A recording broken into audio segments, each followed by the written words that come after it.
They laughed at the single dad janitor's tattoo until he saved the bank, CEO from armed robbers. If you're gonna mop the marble, at least try not to look like a secret agent while doing it.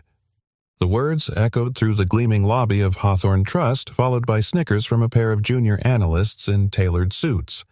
One of them, a kid barely out of college, pointed his coffee cup toward the janitor bent over near the revolving doors.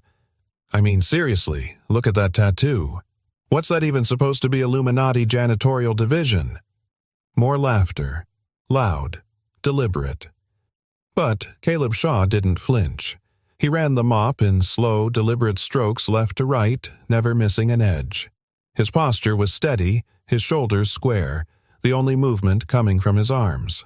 His gray janitor uniform hung loose, concealing a build too solid for someone pushing 50. And there, peeking just beneath the rolled-up sleeve of his right arm, was the thing they couldn't stop talking about: a sharp, intricate tattoo. An all-seeing eye encased within a 7-pointed star. Ink faded with time, but the design unmistakably deliberate. He looked up just once. Not at them, but at the security camera perched above the lobby doors. A flicker of tension passed through his brow. Then he went back to mopping. The lobby returned to its morning rhythm. High heels tapped across marble. Security guards checked IDs. Elevator chimes dinged with polite precision. No one noticed the man with the clipboard walk in through the side door. No one except Caleb. He didn't turn his head, but his hand paused mid-stroke. The man wasn't tall, wasn't imposing, but his eyes scanned the space with clinical awareness, flicking to exits, cameras, and vents. He walked past the reception desk without a glance, wearing the orange vest of a building inspector. No one questioned him. Caleb's jaw tensed. He recognized the body language. You don't forget how predators move. But instead of stepping forward or raising an alarm, he dipped the mop back into the bucket and continued. Across the lobby, 30 stories above, Diana Voss stood with her arms crossed and a look on her face that had turned stronger men into apologetic toddlers. Her assistant was mid-report, rattling off quarterly projections with an enthusiasm that didn't match the numbers. Diana didn't blink. She was used to problems arriving dressed as PowerPoints. Pull the plug on portfolio. Set 6, she said flatly. We're overexposed. But replace the offshore units with federal-backed bonds. Move quietly. But that'll trigger questions from people who don't know what they're doing. Exactly. Silence. Then a mumbled, "Yes, ma'am," and the assistant scurried off. Diana turned toward the massive window behind her, watching the city stretch out like a grid of promises waiting to break. From this height, everything looked manageable, even predictable. She liked predictable. Downstairs, Caleb emptied his mop bucket into the maintenance sink behind a steel door marked custodial. The room was small, quiet. He washed his hands slowly, eyes locked on his reflection. The fluorescent lighting caught the edges of the tattoo on his forearm, casting strange shadows across the sink.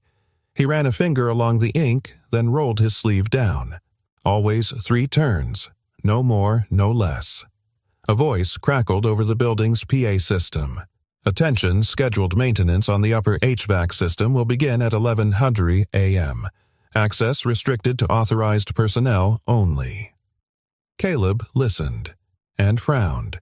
There was no HVAC maintenance scheduled for today, he knew, because he was the one who usually unlocked that floor. He dried his hands, quietly opened a drawer near the sink. Inside, beneath a row of gloves and bleach bottles, was a key ring. 36 keys. Only 5 were labeled.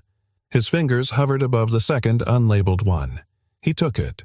Back on the executive floor, Diana walked briskly through the corridor toward the boardroom. Her phone buzzed in her hand. An encrypted text from internal security: minor network fluctuations. Reviewing logs. She sighed. It had been a week of minor glitches, non-critical, easy to explain. But they were adding up. At the glass-walled elevator lobby, she caught her reflection. Impeccably pressed suit. Hair in a flawless bun. A woman who didn't make excuses and didn't give second chances. Then she noticed something. The elevator security panel flashed a yellow light. Minor fault. Diagnostics in progress. her brow furrowed. She tapped the side of her phone and called security. It rang and rang. No answer. That had never happened. Somewhere below, Caleb stood just outside the electrical control closet, listening. Not with his ears, but with his gut, the part of him that once read ambushes from the way a crow flew off a rooftop. Something was off. Too many signals. Too much silence. He reached into his pocket and pulled out a coin. Silver. Old. He turned it twice in his fingers, then slipped it into a side panel inside the closet wall. A green light blinked once, then died. That wasn't supposed to happen. He closed the panel and walked out calmly, as if nothing had changed. He passed by the elevator bay where two suited men stood waiting, joking about brunch. One of them turned, gave him a lazy smirk. "You missed a spot, buddy." Caleb met his eyes just for a second, and in that second something shifted. Not in the man, but in Caleb. A stillness, a decision. He didn't answer, just kept walking. At 10:57 a.m., the first system went offline. Security camera feeds blinked to black. At 10:59, the electronic locks failed. At exactly 11:00 a.m., the lights across 3 floors surged, then died.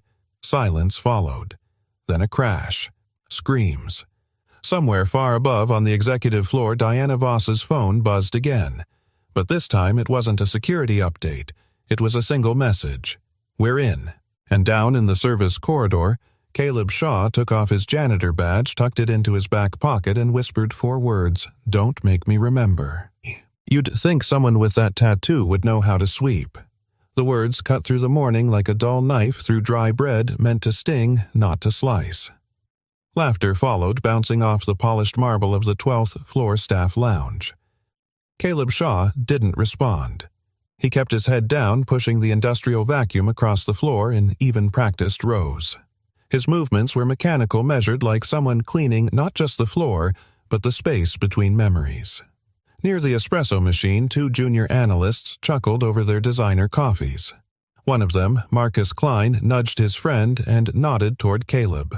"See it?" he whispered. "Just above the sleeve. My cousin's in the Navy. He says that kind of ink used to mean black ops or some secret clearance level." His friend rolled his eyes. "Yeah, and my uncle thinks the earth is flat. Come on, man, that guy's a janitor. He probably got that at a biker rally and forgot where he parked." They both laughed again. Caleb kept vacuuming. But just beneath his shirt collar, a single drop of sweat slid down the back of his neck, not from the heat, but from the pressure. He felt it again, that shift in the building's rhythm, a silence too deep to be normal, a kind of quiet that spoke louder than alarms. Across the bank's executive floor, Diana Voss stood by the floor-to-ceiling window in her corner office, watching a pigeon land awkwardly on a steel ledge outside. Its wings twitched as it settled. She admired that. Balance in motion. A knock at her door interrupted the moment. It was Martin Reyes, her CFO. Slick, always overdressed with teeth that gleamed more than his ideas. "Cybersecurity flagged a data lag this morning," he said. "Half a second delay in our transaction logs." And she replied, eyes not leaving the window. "Likely nothing.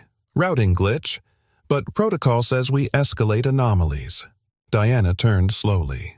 "Protocol also says you don't waste my time unless it's an actual breach." Martin raised both hands. "Just doing my job. You want to impress me, Martin? Fix the glitch." Quietly. No escalations, no drama. He nodded, retreated. She didn't watch him leave. Back in the janitor's supply room, Caleb opened the metal cabinet where bleach bottles stood like silent sentries. Behind them was a false panel.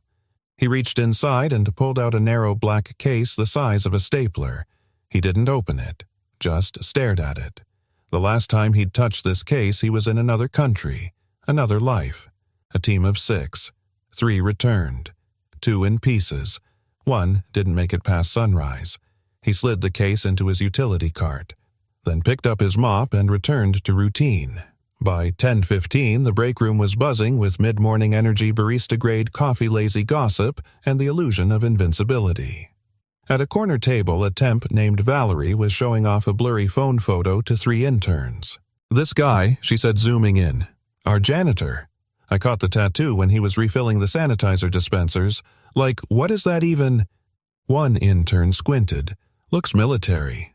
Or culty. I Googled it, Valerie said. Nothing comes up. Just forums talking about some conspiracy crap, Project Sentinel or some Ghost Protocol junk. The interns laughed. Maybe he thinks he's John Wick. More like John Mop. Someone snorted. They laughed harder. In the hallway just outside the door, Caleb stood still listening. Not with hurt, not with anger, but with the cold, clinical detachment of someone who had once lived in places where names were never spoken and silence was survival. He pushed the cart forward, turned the corner, and vanished into the next corridor without a sound. Meanwhile, Diana paced the tech operations floor with her hands clasped behind her back. Screens lined the walls, transaction streams, firewall monitors, live security feeds. She paused at one monitor flashing amber. Why is the executive elevator access offline? A tech looked up startled. That's not scheduled. Manual override unlikely. It requires dual authentication. Diana's eyes narrowed. Fix it. Back in the elevator shaft, 6 men dressed as utility contractors were ascending slowly via the emergency ladder. Each wore gear beneath their coveralls, lightweight armor, throat mics, wrist strap triggers. Their eyes were steady. Their silence was trained. One of them checked his watch. 11 sharp. Another nodded. Eyes up. The floor plan said 2-minute access to Vault Command from Stairwell 4. They climbed higher. Unaware of the shadows rising beneath them, the building went about its charade of safety. On floor 7, Caleb paused near a janitor's closet and glanced up. A faint, low-frequency hum reverberated through the metal air duct's wrong pitch. Wrong timing. He opened the closet, locked the door behind him, and tapped on the pipe twice, then 3 times like knocking on a memory. Inside the same cart he'd wheeled all morning was a folded schematic, full wiring and airflow layouts of Hawthorne Trust. Not the ones in the city records, the originals, the ones from when the bank was a federal data hub decades ago. He unfolded it with careful hands. Marked in pencil were 5 routes. He crossed out 3. Only 2 left. At 10:47 a.m., Diana entered the boardroom where senior executives waited with coffee and overconfidence. Martin was already seated, still wearing that smug look that made her fingers itch. "Let's make this quick," she said, taking her seat. "We're reviewing backup access to the server room," Martin started. "The relay pings have been inconsistent and we're seeing the lights flickered. For a breath. Then they died. Complete blackout. No buzz, no hum, no polite warning. Just silence. Then the monitors in the room blinked once, twice, and rebooted to static. From the hallway outside, a single word rang out. Clear. Gunmetal boots hit the tile. Caleb Shaw, 3 floors below, shut the false panel inside the utility corridor. His shirt was damp with sweat now, but his hands were steady. He reached into his case and pulled out a compact military-grade radio. Powered it up. No signal. He'd expected that. EMP dampener. He closed the lid and looked up toward the ceiling. And for the first time in 9 years, he spoke aloud softly as if to someone who wasn't there.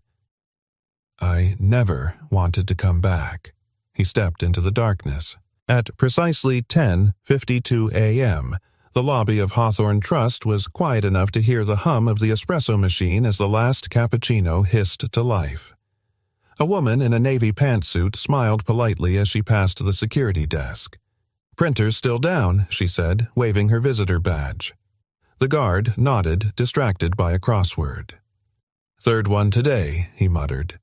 She stepped into the elevator and pressed 20. No one noticed the tiny black dot stitched into the collar of her blouse. A transmitter. No one noticed the way she held her purse rigid, 2 fingers tucked inside the lining where the safety toggle sat ready. Except Caleb. He saw her from the second-floor maintenance overlook, crouched behind a supply duct, eyes following every movement in the lobby below. That's how he survived the first career, by watching what others ignored. And that woman. She was no bank client. Caleb checked the timer on his watch. 7 minutes left. Elsewhere, Diana Voss was losing her patience.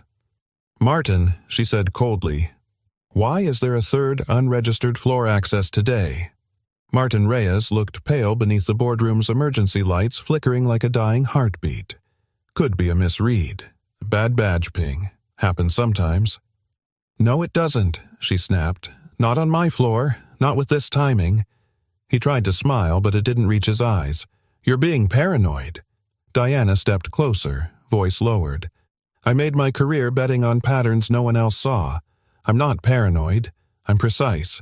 Before Martin could reply, a low rumble vibrated through the walls, faint like a throat clearing beneath the foundation. It wasn't thunder. Caleb moved fast now. He reached a junction in the sublevel corridor where old utility schematics branched like arteries. To the left, access to the freight elevator control. To the right, the emergency stairwell no one had used in years. He paused. A sound echoed behind him, rubber soles against concrete. Quick, purposeful. Not security. Not a civilian. He stepped into shadow, back pressed to the wall. The figure turned the corner. Mid-30s. Buzz cut. Bulked shoulders under a gray technician's shirt. No name tag. Eyes scanning fast. No hesitation. He passed within 3 feet of Caleb and never saw him. Caleb held his breath. Waited. Counted 6 full heartbeats. Then turned the other direction and moved. Upstairs, the boardroom's glass wall trembled as a soft thud echoed down the hallway. Not loud, but wrong. Diana turned her head sharply. Martin reached for his phone. No signal, he muttered. From the hallway, muffled voices south quadrant clear. Her breath caught. That wasn't one of her team's voices. She stepped toward the door, but a new sound stopped her, the unmistakable click of a safety being disengaged. From inside the room, she turned slowly. 3 chairs down, Kevin Lang, the assistant director of facilities, stood up, hands raised. "I'm sorry," he whispered. "They have my family." Then he pulled a sidearm from beneath the conference table. Back in the narrow emergency stairwell, Caleb emerged onto floor 4, unlit, eerily still. He moved along the wall, brushing fingertips against familiar surfaces. His steps made no sound. He heard the static before he saw the body. A guard. Young. Probably 23. Pulse still fluttering, unconscious. A dart in his neck. Caleb knelt checking vitals. Alive, but out cold. Then he heard it. Click, click. 2 slow steps behind him. He stood, turned. A man stood in the hallway, older, leaner, hollow eyes. The kind of man who'd been behind too many doors marked authorized only. His voice was low, familiar, dangerous. "Well, damn," he said. "Caleb Shaw. Thought you were dead." Caleb didn't blink. "You're 2 minutes early." The man smiled. "Didn't think you'd be here. I'm not." A beat passed. Then they moved. On floor 20, Diana ducked as the first shot cracked across the boardroom. The bullet embedded in the far wall. Kevin Lang didn't fire again. He just stood there, trembling, breaking apart. Diana didn't scream. She walked, not ran. Walked slowly, directly toward him. "I know fear," she said, voice steady. "I've stared it down in every boardroom from here to D.C. You want to shoot me? Then do it. But don't you dare blame your family." Kevin's hand shook harder. "Put it down," she said, closer now. "Be the man your kids think you are." He exhaled, then dropped the weapon. The doors burst open a second later. 2 armed men in black rushed in, shoved Kevin to the ground, and began zip-tying the rest of the executives. Diana stood still, watching, calculating. 3 floors down, Caleb's breath was shallow now. The fight hadn't lasted long, 7 seconds, maybe 8. His left shoulder burned, dislocated. The man he'd fought was unconscious at his feet, but the transmitter in the man's collar, still blinking. Caleb yanked it loose, crushed it under his boot, and pulled the man's security badge. "Thank you," he muttered, then headed to the service elevator shaft. The enemy was already inside the walls. which meant the only way out was deeper in. In the Vault Operations Center, a young analyst named Jody crouched beneath her desk, her fingers white around a silent walkie. She whispered, "Can anyone hear me?"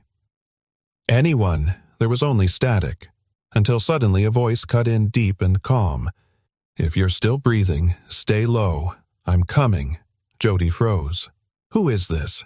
But the voice was already gone. Only silence remained. But in that silence, she did exactly what it told her to. She stayed low. Because sometimes, even in the middle of terror, a voice like that, calm, certain, unfazed, meant everything. It meant hope. There was no warning, no blaring alarm, no countdown, no flickering red light. Just silence. Then darkness. It swept through the building like a breath held too long. Every bulb, every screen, every humming sign of safety blinked out at once. Floor by floor, the skyscraper hushed itself. Elevators froze. Card readers went dead. Thermostats stalled mid-cycle. Phones dropped their signals. And on the 20th floor, where suits once debated dividends and mergers, the emergency backup lighting failed to come on. For a heartbeat, the most secure private bank in downtown Chicago became a coffin of glass and steel. And in that breathless pause between power and panic, someone spoke. Showtime. Diana Voss didn't scream. She didn't duck. She turned. Two masked figures moved into the boardroom like ink across white linen, silent fluid armed. Automatic rifles raised visors down. They swept the room with military precision, barking no orders, making no noise. The air changed. Martin Reyes stumbled backward, knocking over a carafe of cold brew. It shattered, scattering glass and fear. Kevin Lang still lay flat on the floor, zip-tied tears streaking his cheeks. One of the intruders reached for Diana. She didn't flinch. "I assume this is not a merger negotiation," she said, voice like frost. He grabbed her by the arm. "On your knees." She didn't move. "You'll want to check your tone," she whispered. "You're on camera." "No," he replied. "We're not." Then he tapped his belt, and the last trace of light in the room vanished. Downstairs in the heart of the building, Caleb Shaw slipped through a maintenance corridor that hadn't seen use in a decade. His shoulder ached from the earlier fight. He'd popped it back in without a sound. Years of habit making pain feel like background noise. The emergency power grid had been fried. That wasn't amateur work. They'd used a localized EMP device, precision-tuned, small radius, likely disguised in a ceiling panel. He knew the kind. He'd used the kind. That meant this wasn't a heist. It was an operation. And the moment he realized that, Caleb changed objectives. No longer escape. No longer assess. Neutralize. He tapped his watch. Nothing. Tapped again. Dead. He took a deep breath. "All right," he murmured. "Let's dance." Inside the Vault Operations Center, a young man named Drew sat frozen beneath a steel workstation, tears pooling in his eyes. He was 26, had a fiancée, had a dog named Murphy. He'd joined Hawthorne as an IT specialist 3 months ago. Thought he'd be working with secure encryption and digital forensics. Now all he could hear were boots. Heavy ones, getting closer. He clutched the silent walkie he hadn't let go of since it squawked with a single calm voice. "Stay low. I'm coming." He wanted to believe it wasn't a lie. On floor 15, one of the armed intruders kicked open a stairwell door. "Clear," he called. No movement. Another voice came through the comms. "North corridor secured. Proceeding to vault stairwell." But before he could move, something shifted behind him. It was a sound so subtle most ears would have missed it, a faint clink, like metal brushing metal. He turned. No one was there. He stepped back, and a cord looped tight around his throat, yanking him off balance and into the shadows. No scream, just the sound of him hitting the floor, unconscious. Caleb dragged the body out of sight, stripped the man's headset, and slipped it on. Static. Then Delta 6 confirm status. Caleb clicked once, then twice. A pause. Copy. Proceeding to secondary. He smiled. Still speaks the same language, he muttered. On floor 20, Diana Voss had been zip-tied and dragged into the center of the boardroom with the rest of her executive team. Glass crunched under boots. The intruders moved methodically, checking for threats that didn't exist. At least, not yet. One of them stopped and stared at Diana. "You're the CEO." She met his gaze unflinching. "And you're wearing stolen gloves." He grabbed her hair and pulled her upright. "Smart mouth." "I run this building," she said through clenched teeth. "You don't scare me." He leaned in close. "You should be scared of who sent us, not me." That was when she saw it, a symbol etched into the side of his weapons receiver. It looked oddly familiar, a 7-pointed star. Her stomach dropped. Not because she recognized it, but because she'd seen something just like it before, on the Janitor. Caleb moved like smoke through the back hallways, descending into the security server floor. He knew the layout. Every panel, every blind spot. He slipped into the access junction and began rerouting power through a hardened maintenance conduit, one the blueprints didn't list anymore. Something old. Analog. Before firewalls and remote access. He restored power to one-line checkpoint broadcast. He flicked the switch. A hum came to life. Inside the vault control room, Drew's walkie buzzed again. Then came that voice, low, calm, gravel, warm. "All non-combatants, stay low, stay silent. If you hear boots, do not run. If you hear my voice, you're safe. To the intruders listening, you came here for the wrong reasons. You picked the wrong building. And you woke up the wrong man." Drew's mouth fell open. Across 4 floors, radios squawked, then fried into static. A beat. Then another explosion rocked the lower stairwell, smoke debris confusion. A new voice came over the attacker's channel. "Delta 6 is offline. Delta 5's feed is gone. Who's in the building unknown. Possibly internal. Name silence." Then, Caleb Shaw. Someone cursed. Loud. Desperate. "Are you telling me that Caleb Shaw is here?" The response was grim. "I think we just inherited a ghost." Back on the executive floor, Diana's eyes tracked every movement. The man holding her was distracted now, arguing into his headset. She leaned toward Martin. "Do you remember that janitor?" Martin blinked. "The tattoo guy?" "Yes. What about him?" She stared through the glass wall into the smoke-filled hallway beyond. "He's not a janitor." "What the hell is a janitor doing on encrypted military comms?" The question exploded inside the tactical earpiece of the lead intruder, codename Wren, who stood now at the edge of the 20th floor server room, rifle-clenched jaw locked. His breath fogged behind his visor, a thin sheen of sweat forming beneath his black helmet. Wren turned to his second. "Run facial ID on every floor staff again. Scrub security footage going back a month. Find me that voice." But, deep down, he already knew. There was only one man who moved like that. One man who ghosted through buildings as if walls were optional. And if it was him, then this wasn't a job anymore. This was war. Diana sat motionless in the boardroom, hands still zip-tied, mind racing. The name Caleb Shaw meant nothing to her professionally, but emotionally. Something flickered. The tattoo. The way he looked at the vents, not the floors. The way he never flinched when others mocked him. The way he didn't try to belong because people like that never needed to. She leaned toward Kevin, still trembling beside her. "Where does the janitor keep his things?" she whispered. Kevin blinked, confused. What?" "His locker. Where, Sub-level. Maintenance wing." Why, Diana didn't answer. She didn't have to. She was beginning to see the whole picture, and suddenly she wasn't scared anymore. She was intrigued. On floor 8, smoke curled through the hallway like a question mark spilling from a disabled circuit box. The lights flickered back for a second, long enough for a lone figure to step out of the haze. Caleb. He moved like a shadow with purpose, not running, not creeping, just knowing. Every step placed with surgical clarity. In his hand was a zip-sealed pack of thermite gel pilfered from the attacker's own kit. He pressed it against a sealed mag-lock door labeled Vault Corridor.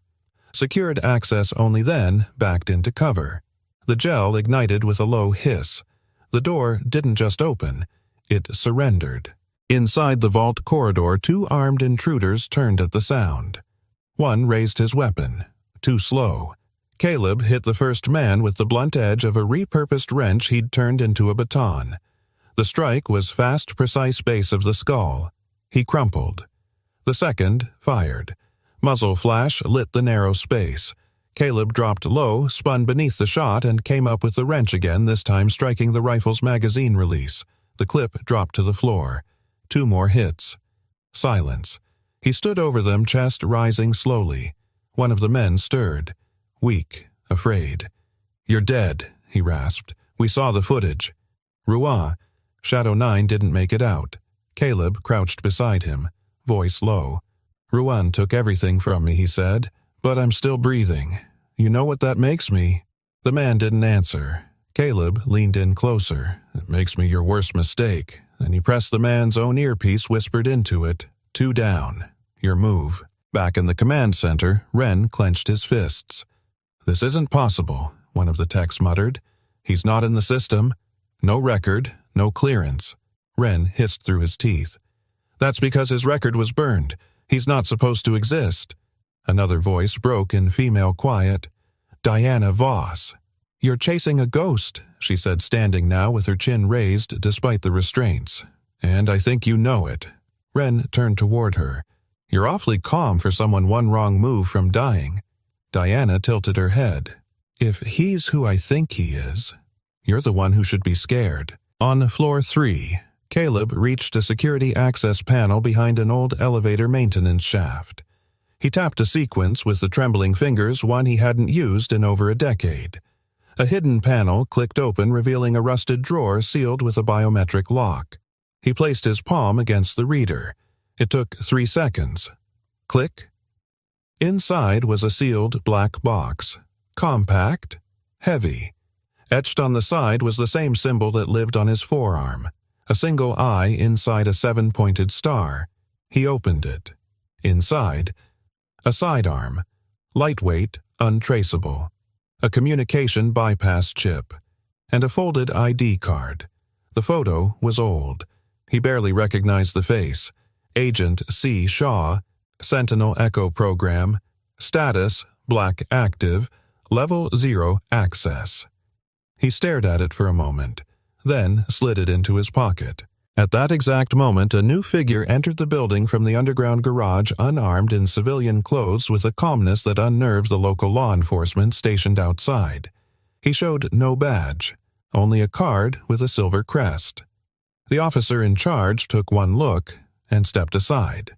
The man was led to the mobile operations van set up beside the building. Inside, he pulled up the internal schematics. "Has the breach been contained?" asked the tactical coordinator. The man didn't answer. He just pointed to one name on a personnel report. "Who's that?" the tech asked. "Caleb Shaw," he replied. "You'll want to give him room. Why?" He looked up, eyes sharp. "Because the last time someone got in his way, we had to shut down a continent for 3 days." Back inside, Diana was marched into the hallway under close guard. One of the intruders grunted, "Time to move." "She's priority 1. As they passed the stairwell, she looked at the wall and froze. There, etched in faint charcoal against the off-white paint, was a mark, a symbol, the same symbol she saw on the janitor's arm, the same one on the intruder's weapon, the same one now etched into her memory. Her guard noticed her stare.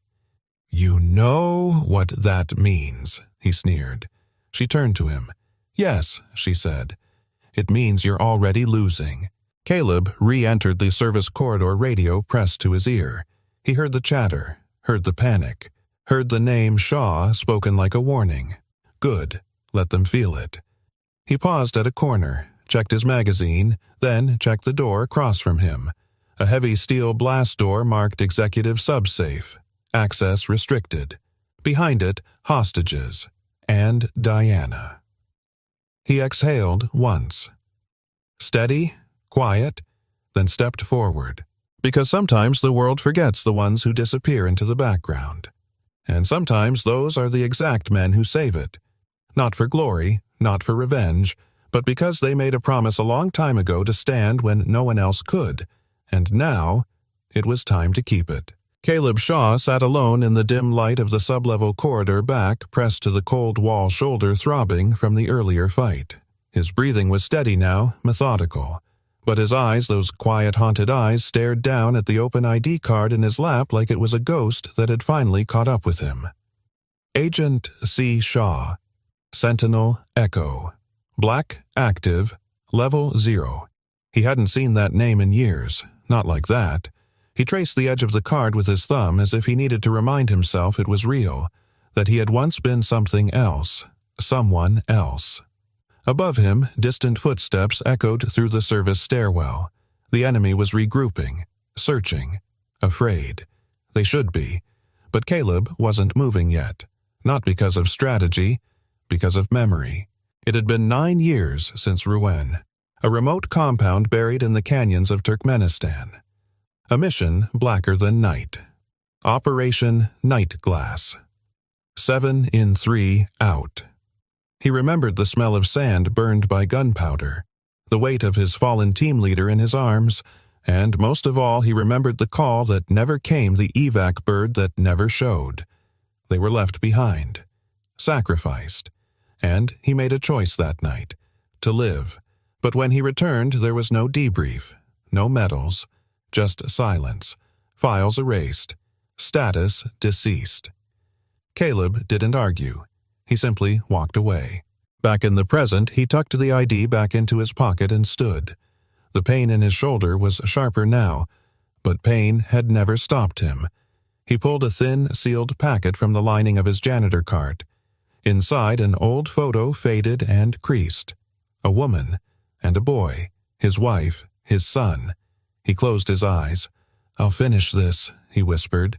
"Then I'll come find you." Elsewhere in the building, Diana Voss sat alone in the secured executive holding room, her wrists still bound, her mind racing faster than her heart. What she had seen on the stairwell wall, what she now knew, shifted everything. The janitor wasn't a ghost. He was a relic with teeth, and he was inside the building. She looked around at the hostages beside her, some still sobbing, some frozen, none with any fight left, except her. "Tell me you've got a plan," Martin Reyes muttered 2 seats away, voice low, snide. Diana turned slowly. "My plan is to hope the man you all ignored has one." Martin sneered. "You think this guy what some covert Rambo he's going to take down a whole strike team?" She leaned in, close voice, soft and scalpel sharp. "I think the kind of man who lets you laugh at him every day and still shows up to do his job is the kind of man who doesn't need you to believe in him. He just needs you to stay out of his way." Martin had no answer. On floor 7, Caleb slipped through a maintenance duct, bypassing 2 armed guards sweeping the hallway. His every movement was fluid quiet with the kind of instinct that comes from not thinking, just doing. He dropped into a boiler room, crouched beneath a tangle of old steam pipes. He tapped into a manual breaker panel and rerouted power to one line only. Subsafe lockdown override. He whispered under his breath, "Come on." Still got fingers crossed from 08. The light flicked green. Above the door, locks clicked open. Diana heard it, the small metallic clack of the magnetic door behind her disengaging. She turned. So did the guards. One stepped forward, raising his weapon. Too late. The lights above the doorway blew out in a flash, plunging the room into darkness. And from that blackness came motion. 2 quick, muffled sounds. Thud. Crack. Then silence. When the emergency light flickered back to life, both guards were down, and in the doorway stood Caleb, breathing slow. Eyes locked on Diana.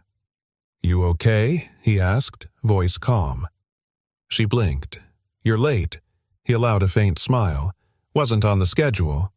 Then without another word, he pulled a multi-tool from his pocket and cut through her restraints. He moved fast, but never rushed. She rubbed her wrists.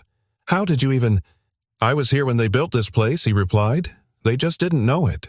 They moved through the back hallways together, Diana close behind. He handed her a small radio earpiece. "Stay on Channel 4. Don't speak unless I say so." She nodded, slipping it in. "You have a name, or should I just keep calling you the Janitor?" He paused at the corner of the stairwell. Caleb. She waited. That's it. That's all that still matters. They descended 2 levels, ducking behind cleaning stations and equipment closets until they reached a shuttered access panel. Caleb pried it open, revealing a crawl space just wide enough to fit through. He gestured. This takes you to the east exit tunnel. You'll be 5 blocks away by the time they figure it out. Diana didn't move. You're not coming. He shook his head. Not yet. They're not done. You're injured. I'm alive. She stared at him. Why are you really here? Caleb. He looked at her then. Really looked. And something broke behind his eyes. Because people like them took everything from me, and people like you let it happen. She stiffened. Excuse me. You didn't pull the trigger, he said, but you made a world where this could happen, a world where men like me disappear and no one asks why. There was no venom in his tone, just weariness. Diana said nothing. Then, softer, he added, but I'm not here for revenge. I'm here to make sure they don't disappear anyone else today. A long pause. Then she nodded. I'll be at that exit, she said. But if you walk out of this, I expect you to explain everything. He smiled faintly. I'm better with a mop than conversation. She took a breath, turned toward the crawl space, then looked back once more. Thank you. His answer was a whisper. Don't thank me yet. As she vanished into the tunnel, Caleb turned and faced the dark hallway once more. Alone again. Just how it started. But not how it would end. He tightened the strap on his shoulder harness, reloaded, and walked back into the storm he never asked for. Because sometimes the men we ignore are the ones built for the fight no one else sees coming, and sometimes the past doesn't come to haunt us, it comes to finish what we left behind. The echo of Diana's footsteps faded behind the crawlspace panel. Caleb stood alone in the half-lit maintenance corridor, staring at the darkness ahead. His shoulders still throbbed. The scrape across his ribs burned every time he moved. But pain wasn't the enemy right now. Time was. And the fact that Wren, the man in charge of this siege, had just changed tactics. Caleb had seen the shift. The patterns were off. The last patrol moved in a tighter triangle. The footfalls were heavier. No more casual radio chatter.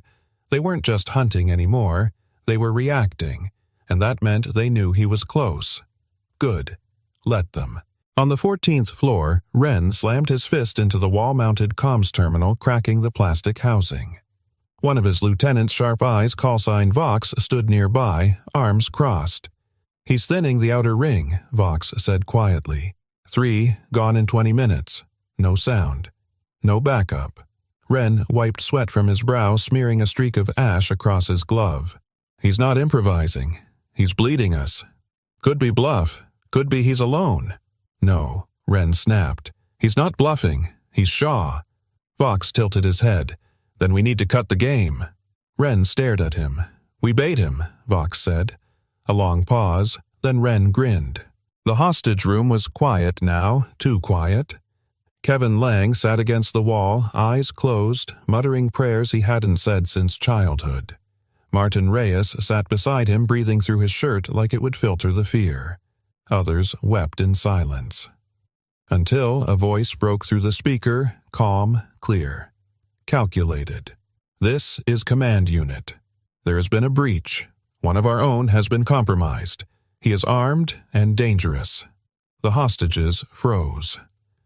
To ensure your safety, we will relocate you to secured positions. Do not resist. Do not speak. Non-compliance will be met with force.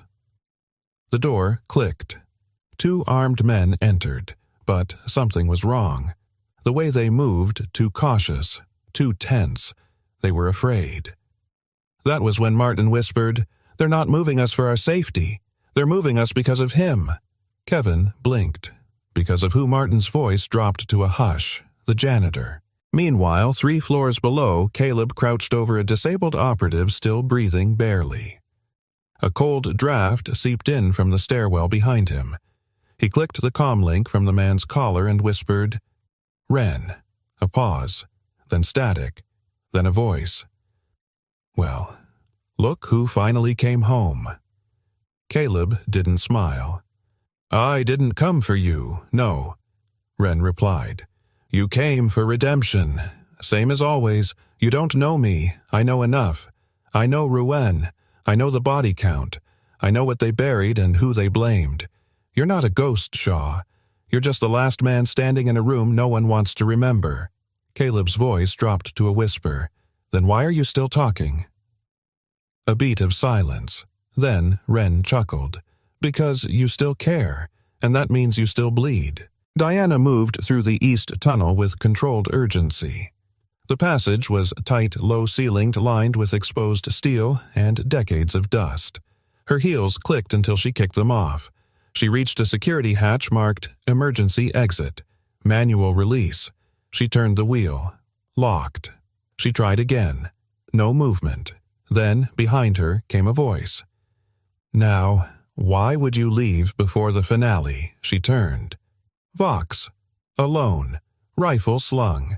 But the look in his eyes was feral. He stepped closer. You think he's saving you? You think Shaw is anything more than a broken weapon still swinging because no one told him to stop? Diana stood her ground. I think he's the only one in this building willing to bleed for someone else. Vox smirked. Then you haven't seen him break yet. He raised his rifle, and that's when something behind him moved. Fast, a blur of motion. Vox spun too slow. Caleb crashed into him like a hurricane, one arm driving into the weapon, the other twisting the man's center of gravity. They hit the wall hard. Metal cracked. Sparks flew. Caleb didn't speak. He just hit him. Once, twice, 3 times, until Vox slid to the floor, unmoving. Caleb turned to Diana, panting. You all right? She nodded. You always arrive with that kind of timing. He wiped blood from his knuckle. Only when it matters. Together, they ascended the old freight stairwell, tight-shadowed winding toward the upper floors. The plan wasn't perfect. But there was no time for perfect. Diana followed close behind. For the first time, she noticed how Caleb moved not just with purpose, but with weight. Like every step cost him something. Like he wasn't just walking through a building.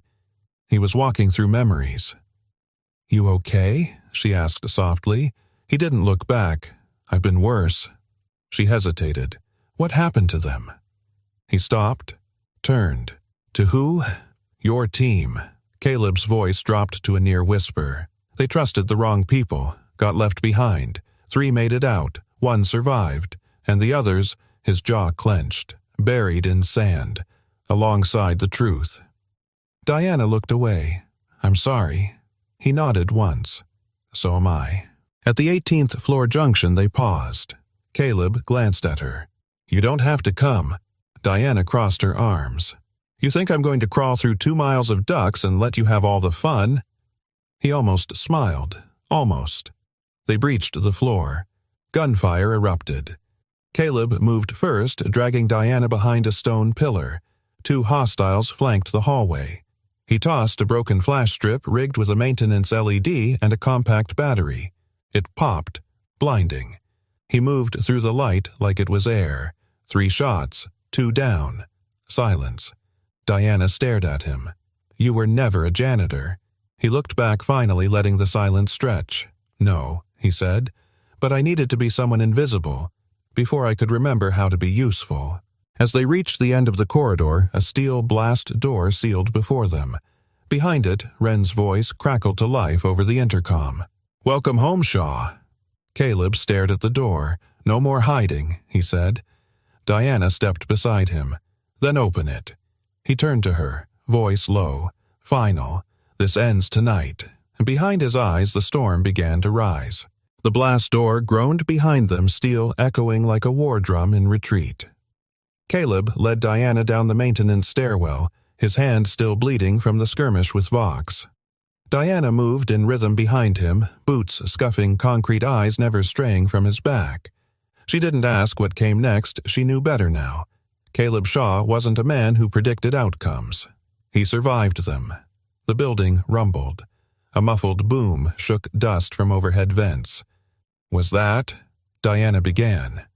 Detonation charge, Caleb said flatly. Timed small yield. A distraction. They're preparing for exfil. You think they're giving up? No. They're buying chaos. On the 7th floor, smoke bled through the ventilation shafts, a slow, creeping fog that crawled along the baseboards and curled under doorways like a living thing. It wasn't thick enough to choke yet, but it blurred the edges of everything. In the security operations room, 2 hostiles watched the surveillance feeds fuzz and die one by one. "This was supposed to be surgical," one of them muttered. "In and out 20 minutes. We're on hour 2. The other didn't answer. He was staring at a paused feed. Caleb's face caught mid-motion, dragging Diana out of a blast zone. His lips moved Sentinel Echo. And then the feed cut to black. Outside, the Chicago police perimeter tightened. SWAT vans lined the street like a wall of steel. Above a chopper hovered in lazy circles, its spotlight scanning glass and smoke. But inside the building, they still had no signal. Lieutenant Ramirez stood at the mobile command unit, frustrated. "They've jammed every line but one, some kind of analog pulse bouncing off old maintenance channels. Can't trace it. Can you hear anything on it?" asked the sergeant beside her. Ramirez adjusted the receiver. Then came a voice. "This is Shaw. I have eyes on the primary hostage. Proceeding to sublevel emergency conduit. Advise no entry." The sergeant blinked. "Who the hell is—" Shaw Ramirez stared at the radio. "The janitor," she said.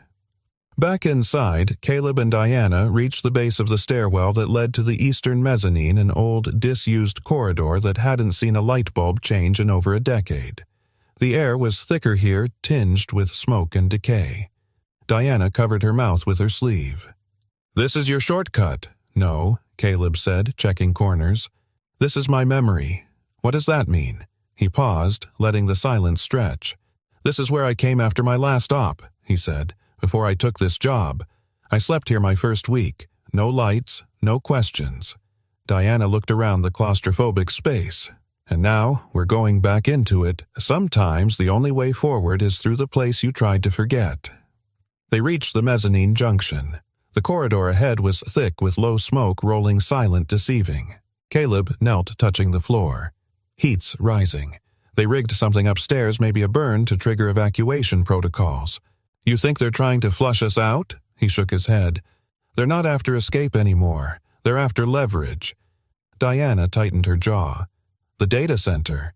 Caleb nodded once. "They know you're here," she said. "They know you're the threat now. Then they'll dig in, use everything they have left. What do we do?" He looked at her, really looked this time. "I finish what I started." In the hostage chamber, the air had grown thin. Kevin Lang coughed violently, eyes watering. The vents hissed smoke now, and the heat pushed sweat from every pore. The hostages began to stir, panic rising again. Then a sound. Not boots, not guns. A knock. 3 soft taps against the steel frame of the duct. Then a whisper. "Everyone, stay quiet. I need you down." Faces covered. Martin recognized the voice. Rough, low, steady. It wasn't a soldier's voice. It was the janitor's. Moments later, a panel popped loose behind the storage shelves, and Caleb's face emerged half-covered in soot and sweat. He held a maintenance-grade fire suppressant, a short-range EMP flare, and a tiny fragment of resolve carved from hell itself. He signaled to Martin. "2, coming back in. I'll take the first. You distract the second." Martin paled. "I'm an accountant." "You're also a father," Caleb said softly. "You know what fear is. That means you know how to fake bravery." Martin's eyes shimmered, and then he nodded. It happened fast, and the door burst open. 2 masked gunmen entered, coughing through the haze, weapons raised. Martin stood up. "Hey!" he shouted. "What did you do with the guy with the tattoo?" "Huh?" They turned, and from behind the shelves Caleb moved, like a shadow, and the first man didn't even scream. The second turned too late. 2 strikes. Then silence.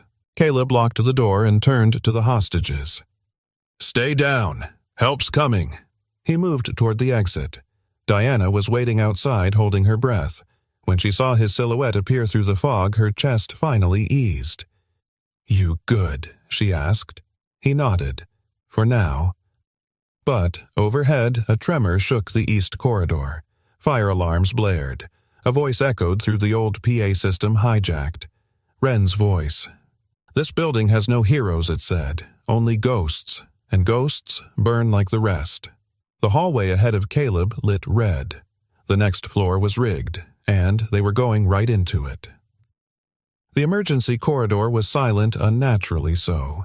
Concrete walls loomed on either side, stained with decades of rust and neglect. The air hung damp-heavy with the scent of mildew and machinery oil. Somewhere above them, the sound of gunfire and crumbling infrastructure had gone quiet. Too quiet. Caleb led the way, flashlight low. His steps cautious but determined. Diana followed close behind. Soaked, shivering, her designer blouse clinging to her like a second skin. Her once perfect hair was matted to her neck, streaked with ash and water. She didn't complain. She hadn't said a word since the last door slammed shut behind them. He finally broke the silence. "We've got 2 more chambers before the central elevator shaft. After that, straight down to the control junction." Diana nodded, her voice hoarse. "And that's where we stop this no." Caleb didn't look back.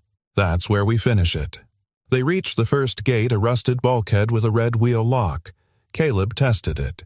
It groaned, then gave. The corridor beyond sloped downward into shadow, into silence. Then came the smell, and the sound. Drip, drip, drip. Diana stepped to the edge. Her foot sank into ankle-deep water. She froze. This wasn't in the plan, she whispered. Caleb scanned the corridor. The reservoirs overflowed. Because of the explosion? Probably. He stepped forward, testing the depth. "Water pressure shouldn't be too high.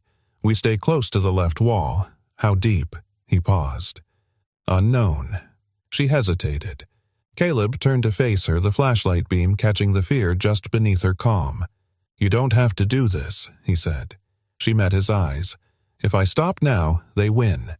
Caleb nodded once, and they stepped into the dark. At first, the water rose to their shins, then their knees. By the halfway point, it was waist-deep and frigid. The flashlight's beam danced on the rippling surface like a ghost. Diana gritted her teeth, each step harder than the last. The floor sloped again. Chest deep. Then neck. She gasped. "Caleb, stay with me," he said, voice steady. "Breathe slow. No sudden moves." "I can't." Her voice broke. "I can't see the end." "You don't need to. Just focus on me." A flash of panic surged through her eyes. "I don't swim," she choked. His voice dropped to a whisper. "You don't have to." In one swift motion, Caleb wrapped one arm around her waist and began pulling her through the water with strong, controlled strokes. Her arms clung to his shoulders. Her breath came in ragged bursts against his neck. The world narrowed to the sound of water, the rhythm of his heartbeat, and his voice. "I had a son," he said quietly. "Name's Luke, 10 years old." Diana blinked. "You never mentioned him." Caleb didn't stop moving. "Didn't think I'd need to. What happened to him? He's alive. With my sister. I haven't seen him in a year." She clung tighter. "Why? Because I didn't think I was safe to be around." A pause. "I ran from everything. From him. From what I did. From who I was." She swallowed hard. And now he stopped. They had reached a shallow ledge, just enough to stand. He set her down gently, both of them soaked to the bone. "Now," he said, catching his breath, "now I'm fighting to be someone he can look up to again." They pushed through the final emergency door. The hallway on the other side was narrow and dry, lined with emergency lights glowing faint red. Diana slumped against the wall, breathing hard. Caleb checked the schematic burned into his memory. "Control panels 100 feet ahead." She nodded, but her voice was soft. "You didn't have to tell me about your son." Caleb paused. "I did." "Why?" He met her eyes, no mask this time. No shadows, just a man bleeding and broken trying to do one thing right. "Because I needed you to know what I'm protecting." She stepped closer. "And you think I'm worth protecting too?" A long silence. Then Caleb spoke. "You're the only person in that building who didn't freeze when hell broke loose. You didn't wait to be saved. You moved. You acted. You believed me when no one else did." He looked away, voice quieter. "That matters." Diana stared at him. Then softly, "I don't think anyone's ever said that to me." Another silence. And then, a distant bang echoed through the tunnel. Ren was getting closer. They reached the final control panel, a rusted console behind a steel mesh cage. Caleb pried open the casing and exposed the wiring beneath. His fingers moved fast, reconnecting the cut relay to override the security lockdown. Diana watched, then stepped forward. "Teach me." He looked up. "What?" "Teach me what to do, in case you don't make it." He stared at her, then nodded. Wordlessly, he guided her hands to the relay, showed her where to twist which wire to watch. She listened, absorbed, learned. The moment felt like more than survival. It felt like passing the torch. A code blinked on the console. System engaged. "Done," he said. But before they could celebrate, the console screen flickered. A voice broke through the static. "Shaw, you're getting closer, but so am I. Ren," his voice now ice. "You've run out of floors to hide in." Caleb's jaw clenched. "I'm not hiding. You're delaying the inevitable. But let's not pretend this is for the hostages anymore. This is about us." Caleb stared at the screen, unflinching. "No," he said. "This is about finishing what you started." They turned from the console. Diana reached for his hand. This time, he let her take it. She whispered, "Whatever comes next, don't do it alone." He didn't answer, but he didn't let go. They moved toward the final tunnel, the walls trembling from the approaching storm. The war wasn't over, but the fear no longer owned them. The blast door hissed open. The air that rushed out was stale and cold, like a tomb that had been sealed for years. Caleb stepped through first low and alert, sweeping the entry with a veteran's precision. Diana followed her breath, shallow, every nerve alert. The floor was dim, no overhead lighting, only flickers from damaged emergency strips casting pulses of red along the walls. This wasn't just a control center. It was a bunker. Rows of steel terminals. A wall of live feed monitors now frozen. And at the far end, a silhouette standing before a large data server lit in soft green. Ren. He didn't turn. He just spoke. "You always had a talent for surviving things you weren't meant to." Caleb didn't answer. Ren turned then slowly clean-cut mid-40s eyes sharp with the kind of clarity only obsession could sharpen. The man looked like he'd walked straight from a war and never left. "You look older," Ren said. "You look the same," Caleb replied flatly, "which means you never stopped." Ren smiled cold. "Some of us couldn't afford to." Diana's hand hovered near a dropped sidearm wedged between cables. Caleb subtly raised 2 fingers. "Stay put." She froze. "I warned them," Ren said, pacing, "about keeping bloodhounds on a leash, but they thought you were finished. Just a name in a closed file. A janitor. That was the idea," Caleb said. "No medals, no vengeance, just peace." Ren scoffed. "Peace.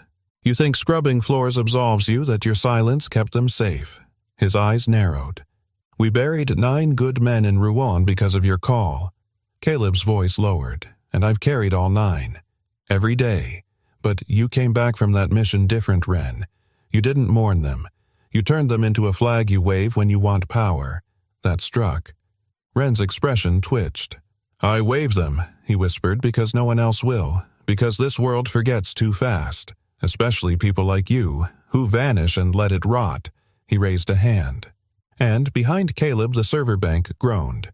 It wasn't just storage. It was access. "I knew you'd come here eventually," Ren said. "That tattoo isn't just ink. It's a lock. A code. The last piece of Sentinel Echo's archive lives in you and you didn't even know it." Diana's eyes widened. Caleb did not move. "You built all this to chase ghosts," No Ren said. "To rebuild something better. You think this is about a heist? No. This building, this vault, the timing, everything was to bait you, to wake you up." He stepped forward. "And now that you're here, I can finally end the program with the only man who survived it." Caleb dropped his stance a half-inch. Not fear.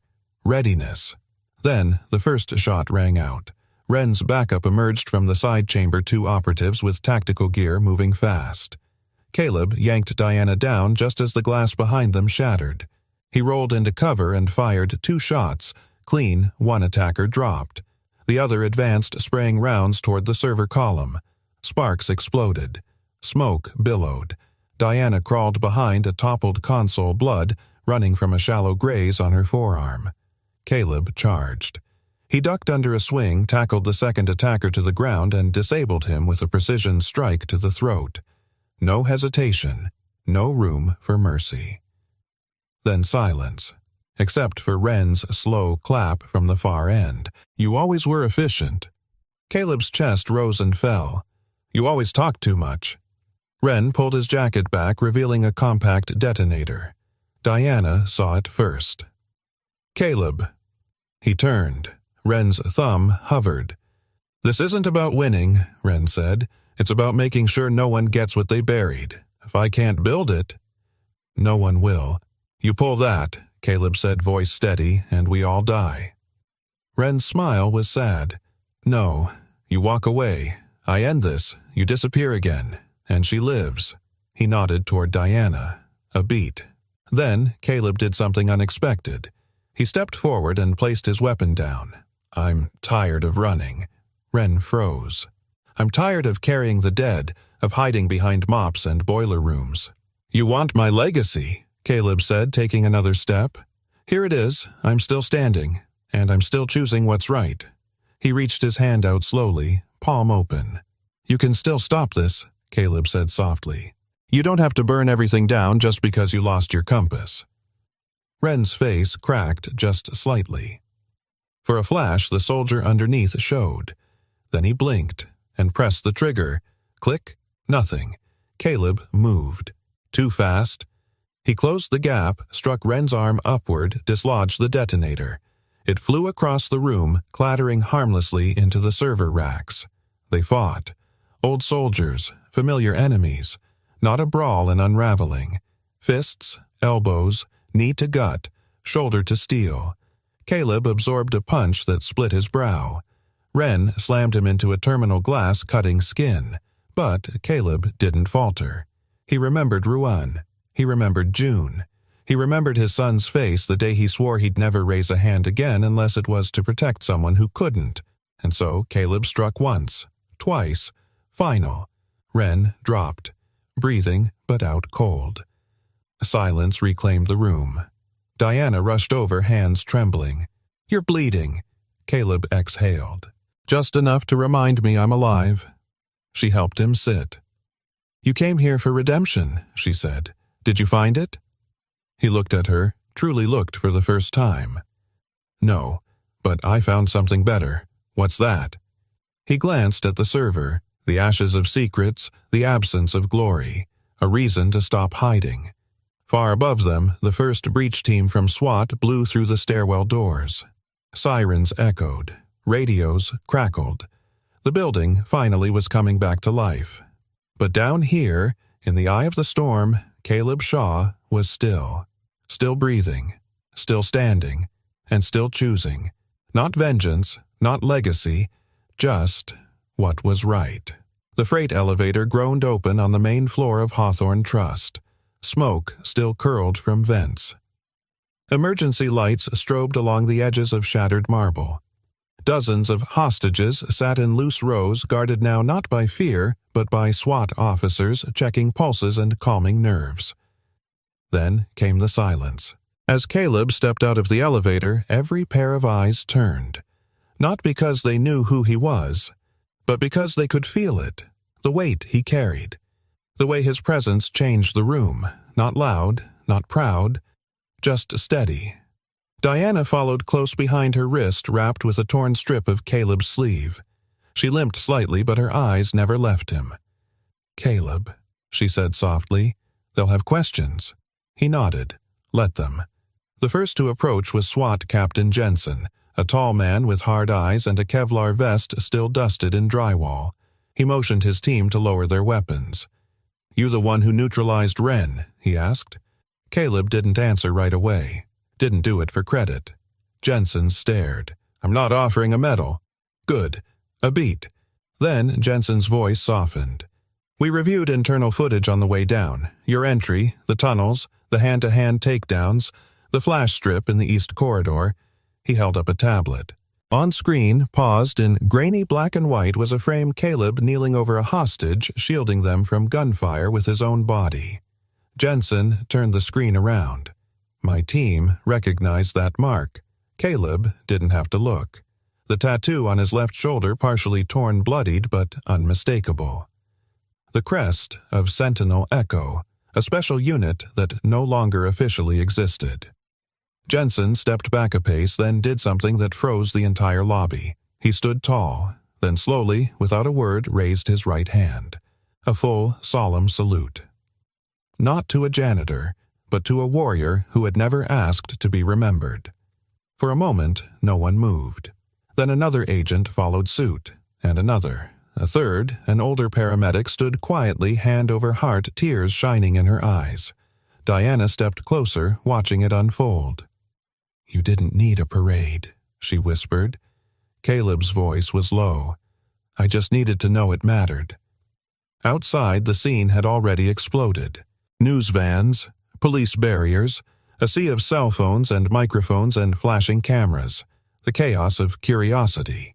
But as Caleb and Diana stepped through the cracked glass doors together, what greeted them wasn't just noise. It was a wall of people, first responders, families of the hostages, even strangers parting to let them pass. Not because they knew his name, but because something about the way he walked, the quiet steadiness of him, made them move. A young boy broke free from the crowd, no older than 10, holding a sketch pad. He ran up to Caleb, breathless. "Sir, are you the one who saved my dad?" Caleb looked down. The kid's hands were shaking. His pad showed a pencil drawing of a man in a janitor uniform, with wings. Caleb crouched. "I'm not a hero," he said gently. The boy frowned. "But—" "You tried. Doesn't that count?" Caleb took a breath. Then reached into his pocket and pulled out something small, a rusted gear from the basement generator etched with years of grime and wear. He placed it in the boy's hand. "It does," Caleb said, "but keep this. It reminds me that quiet things still hold things together." Later, as dusk fell over Chicago, the chaos dimmed. Ambulances drove off. Reports began to circulate. But Caleb and Diana sat on the building's back steps watching the sun disappear behind the city skyline. "You know they're going to want a press statement," she said. "I have nothing to say," he replied. "You don't have to tell them who you are, just why you did it." He looked at her, and for the first time his defenses dropped, not shattered, just set down. "I did it. Because someone had to. Because I've spent too many years hiding behind a mop pretending I wasn't made for more." Diana studied him. "And now I'm not hiding anymore." She smiled, tired but warm. "That's a good start." He looked at her, then away. "What about you?" she sighed. "I always thought I had to carry everything myself. Lead the board, protect the company, stay cold, stay sharp. But today I saw what it looks like when someone carries something not for power, but to protect." She paused. "I think I forgot how to trust. Until now." Caleb glanced sideways. "In me. In people like you." A breeze swept through the alley, stirring dust and the faint scent of burnt plastic. Then Diana leaned gently against his shoulder. They sat like that for a long time. No medals, no microphones, just silence. The kind that means something was healed not all at once, but enough. Enough to begin again. Across the city, in a dim-lit command center, a classified report closed on an encrypted screen. Subject, Caleb Shaw. Status, resurfaced actions. No detainment recommended. Recommendation, let him walk. Beside the note, a still frame played in loop, a man standing amid broken glass and firelight shielding strangers with nothing but his body. No uniform, no rank, just courage. The janitor had vanished again, but this time not to hide. This time he had nothing left to run from, only something to walk toward.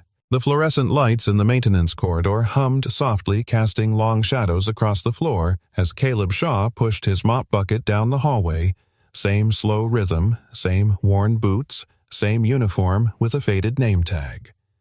If anyone had walked by just then, they would have thought nothing of the man cleaning up after the chaos. The bank had reopened just a week after the attack, as if the violence had been scrubbed away with enough polish and new paint.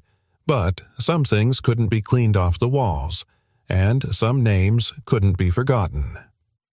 Footsteps echoed behind him, heels, sharp, intentional.